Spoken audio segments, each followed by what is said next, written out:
Olugendo lwa Uganda olw'okutambulira ku nfuga ey'amateeka luzze lutunulirwa nnyo ku ngeri ebitongole ebikuumaddembe gye byeyisaamu oba okukwatagana ne bannansi. Ekigendererwa mu kino kwe kulaba ng'ebitongole ebituusa obuweereza eri bannayuganda nga bwe kirambikibwa mu ssemateeka awatali kyekubiira yenna. Kitegeerekese nti akakiiko k'omulamuzi Ssebutinde akaanoonyereza ku mirimu mu poliisi mu 1999 kaateesa wateekebwewo amakubo abantu b'obulijjo mwe basobola okuyita okulondoola emirimu gya poliisi wamu n'okugyenyigiramu obutereevu. Agamu ku makubo gano mwe muli okussaawo akakiiko k'abantu ba bulijjo, okulondoola abantu abawandiikibwa okuyingira mu poliisi n'engeri gye balinyisibwamu amadaala wamu n'akakiiko akawuliriza okwemulugunya kwonna okukwata ku ngeri abapoliisi gye bakolamu emirimu gyabwe. Kino kijja kujjawo abapoliisi abamu okutunuulira bakama baabwe okwatunuulira nga bebamalawo bebakatikkiro we kwegamba kamala byonna nti oba tokoze booti mukama wo tasobola kuteerayo kabega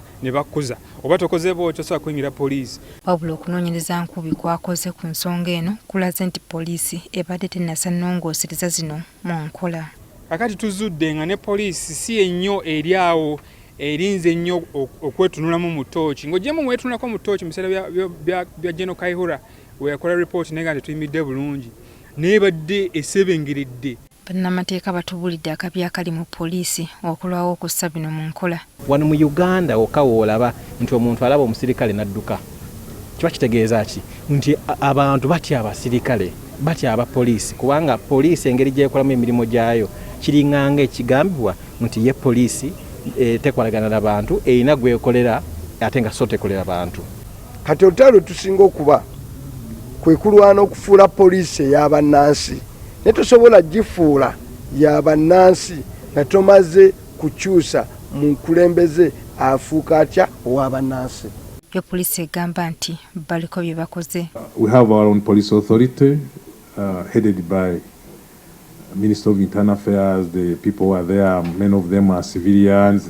The only police officers who are there is the Inspector General of Police and the Director of Administration from the police. The rest, about 10 people, are civilians.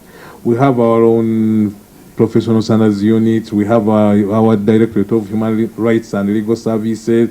We have all those structures. The community policing program is our own initiative. Kyokka nga kisigalidde eri Paalamenti okukola ennongoosereza mu ssemateeka w'eggwanga kibasobozese okukola enkyukakyuka endala ng'okussaawo akakiiko k'abantu ba bulijjo okulondoola emirimu gya poliisi. Joyce Nakato, NTV ku ssaawa emu.